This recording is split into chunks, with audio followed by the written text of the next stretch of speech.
Pernah nggak kamu ngerasa sangat yakin akan sesuatu, tapi ternyata seluruh dunia membuktikan kalau kamu salah? Banyak yang bilang ini adalah bukti kalau kita baru saja terpleset ke dimensi lain.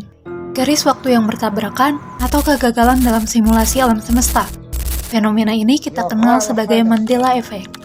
Coba perhatikan baik-baik, di ingatan kamu, yang mana Pikachu yang asli? Ujung ekor hitam yang ikonik itu? Faktanya, ekor Pikachu selalu kuning polos. Tidak pernah ada warna hitam di sana. Atau mungkin kamu ingat kartun masa kecil kita dieja sebagai Looney Tunes? Karena ya itu kan kartun. Salah. Sejak awal ejaannya adalah Looney Tunes, menggunakan kata musik. Pertanyaannya, apakah jutaan orang di seluruh dunia secara tidak sengaja melakukan perjalanan lintas dimensi? Ataukah sebenarnya otak kita hanyalah sebuah mesin copy paste yang sedang rusak? Hari ini kita akan membongkar sisi gelap memori kolektif. Kita akan mencari tahu bagaimana mungkin jutaan kepala bisa memiliki ingatan salah yang sama persis. Apakah ini konspirasi semesta atau sekedar trik psikologi? Mari kita bedah.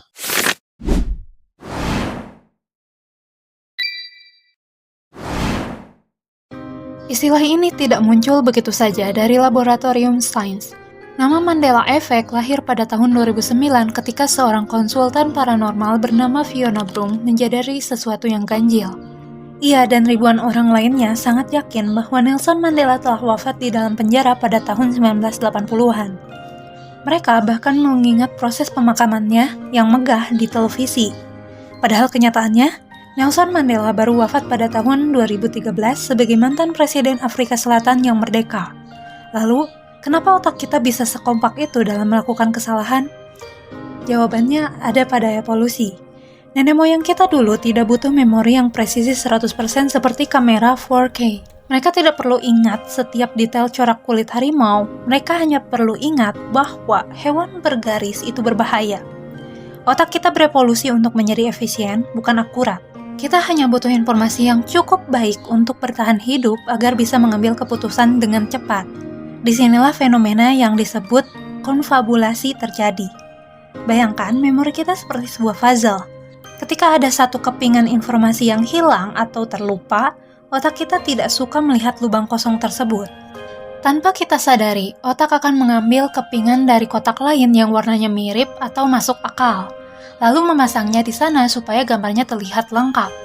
Otak tidak sedang mencoba menipu kita, ia hanya sedang berusaha membantu kita memahami dunia dengan cara mengisi celah-celah kosong itu dengan informasi yang paling masuk akal. Masalahnya, kepingan yang masuk akal itu seringkali bukanlah kepingan yang benar. Banyak dari kita menganggap memori itu seperti rekaman video. Kita tinggal menekan tombol play dan melihat kejadian yang sama persis. Tapi kenyataannya, memori lebih mirip seperti skrip teater. Setiap kali kamu mengingat sesuatu, otakmu sebenarnya sedang mementas ulang naskah itu dengan aktor, dekorasi, dan suasana yang baru. Proses ini disebut rekonstruksi memori. Masalahnya, dalam setiap pementasan ulang, ada saja detail yang berubah atau ditambah secara tidak sengaja. Mari kita panggil bintang tamu kita, Monopoly Man. Coba ingat-ingat, apakah dia memakai kacamata satu atau monokle? Kebanyakan orang akan bersumpah dia memakainya. Padahal, dia tidak pernah memakai kacamata seumur hidupnya. Kenapa kita semua kompak salah? Karena otak kita bekerja menggunakan skema. Skema adalah pola mental atau pintasan berpikir. Otak kita sudah terprogram untuk mengasosiasikan pria tua, kaya, berbaju formal, dan memakai topi tinggi dengan atribut kacamata satu. Jadi, saat kita mencoba mengingat wajahnya, otak secara otomatis menambahkan kacamata itu agar sesuai dengan skema orang kaya di kepala kita.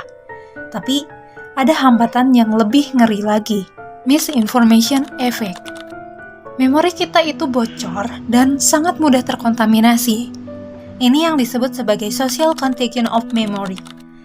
Cukup dengan satu orang di internet atau di tongkrongan yang bilang, ingat gak sih pas ekor Pikachu ada warna hitamnya? Otak kamu bisa langsung menangkap informasi salah itu, memprosesnya, dan menyimpannya sebagai ingatan permanen. Informasi palsu ini menular layaknya virus. hingga akhirnya jutaan orang meyakini kebohongan yang sama sebagai sebuah kebenaran mutlak.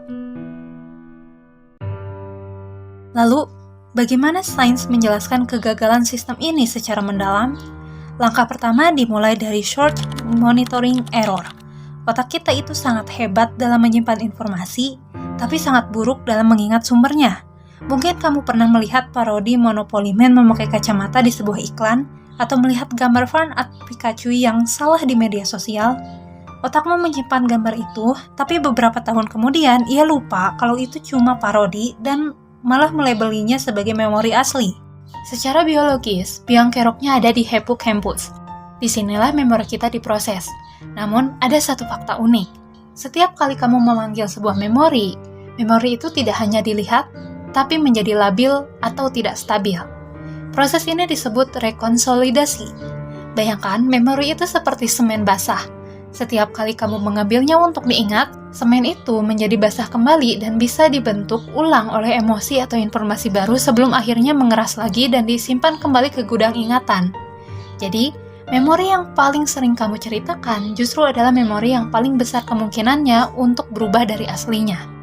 Elizabeth Loftus, pakar memori yang telah meneliti subjek ini selama lebih dari 30 tahun, membuktikan bahwa hanya dengan sedikit sugesti kata-kata, seseorang bisa mengingat kejadian yang bahkan tidak pernah terjadi. Loftus menyebutnya sebagai planning misinformation. Jika seseorang bertanya, seberapa cepat mobil itu melaju saat menabrak pohon, otak kita akan secara otomatis menciptakan bayangan kaca yang pecah, padahal dalam video aslinya tidak ada kaca yang pecah sama sekali. Inilah yang menciptakan paradoks memori kolektif. Di era digital, satu orang yang sangat yakin dengan ingatan salahnya mengunggah hal tersebut ke media sosial. Keyakinan itu memicu efek domino. Hal ini diperkuat oleh Christopher French dalam penelitiannya tahun 2018. French menjelaskan bahwa Mandela Effect sebenarnya adalah masalah kegagalan memori kolektif. Ketika informasi yang salah menyebar di media sosial, terjadilah social contagion atau penularan sosial. Satu orang yang yakin bisa memicu ingatan palsu pada jutaan orang lainnya karena sifat memori manusia yang sangat mudah dibentuk kembali saat dipanggil. Pada akhirnya, Mandela Effect bukan sekedar bahan obrolan konspirasi di internet. Fenomena ini adalah bukti nyata tentang bagaimana dunia yang kita lihat tidak selalu akurat dengan kenyataannya. Lihat saja bagaimana kekuatan branding bekerja. Banyak dari kita berani bersumpah ada tanda hubung di antara kata Kit dan Kat. Padahal sejak dulu namanya hanya Kit Kat. Otak kita melakukan regeneralisasi. Karena sering melihat tanda hubung di merek lain, otak memperbaiki logo Kit Kat agar terlihat lebih simetris di dalam ingatan kita. Bahkan, budaya populer yang paling ikonik pun tak luput dari distorsi. Hampir semua orang mengutip kalimat legendaris. Look, I'm your father. Tapi, jika kamu tonton ulang filmnya sekarang, Darth Vader sebenarnya berkata, No, I am your father. Satu kata yang berbeda, tapi jutaan orang salah mengutipnya selama puluhan tahun. Mengapa? Karena tanpa menyebut nama Luke, kutipan itu kehilangan konteksnya saat diceritakan ulang. Jadi, otak kita secara kolektif menyunting naskah sejarah demi sebuah konteks. Dampak dari memahami Mandela Effect jauh lebih dalam dari sekedar urusan logo atau film. Ini membuat kita harus lebih kritis terhadap banyak hal. Mulai dari kesaksian saksi mata di pengadilan hingga informasi yang kita telan bulat-bulat di internet.